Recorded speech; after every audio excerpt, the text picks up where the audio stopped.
Hello students, good morning. Today we will discuss some basic information regarding the computer system. What is computer system and what are its basic parts and what are its basic uses in our daily routine life. So as we know that computer is using in everywhere in our society, so it is very necessary to know about the computer and about the basic uses of this computer in our society. So firstly we will know about the computer.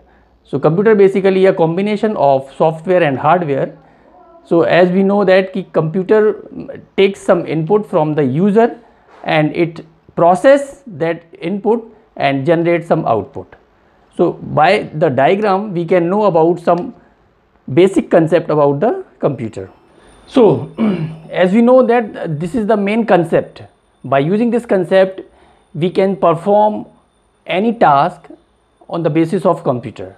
So this is the input which is taken by the user, or user has given some input. This is user input, and this input is taken by this part that is known as CPU. So as we know that CPU is what? CPU is the central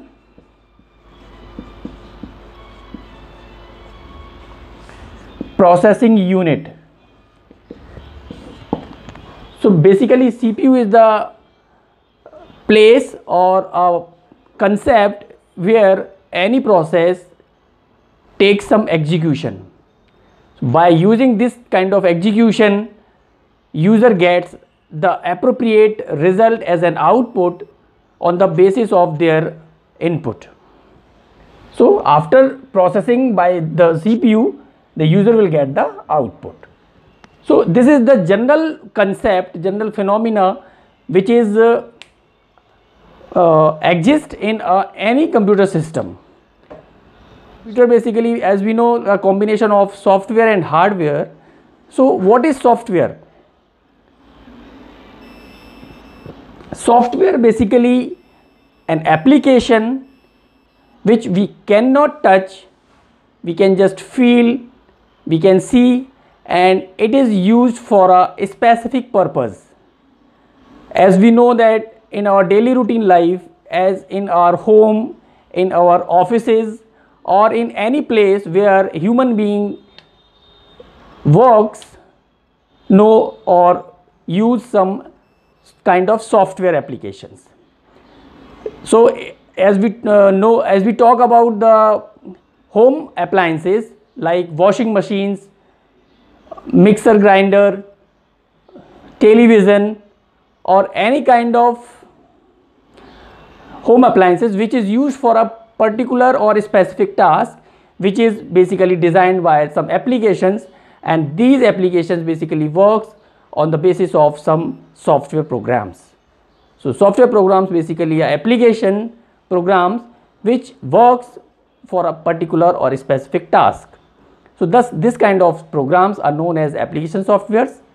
Now basically application programs is of two types: ready-made programs or ready-made software applications and customized application softwares. Ready-made softwares applications are those applications which is designed, inbuilt, and it is used for a specific task, like any application which is inbuilt and which is predefined, pre-designed by the software developers or companies. For example, if we purchase any computer system, so along with that particular computer system we also have a Windows for that particular system, some kind of softwares like MS Word, MS Excel, MS PowerPoint, or any kind of application which is used for a specific task. These kind of applications are known as ready-made application softwares. Now the second kind of application software is known as customized application software. These kind of softwares basically designed or created by the requirement from the user side or from the any kind of organization which is working for a society, like railway reservation system, payroll system, any banking system. So these kind of applications, softwares are known as customized or tailored application softwares. So this is one kind of software which is known as application softwares. By using, we can give some legal or some beneficial information for the society. So that's all for today, or I hope you will get some knowledgeable information from this video. We will meet again in our next video. Till then, goodbye, have a nice day.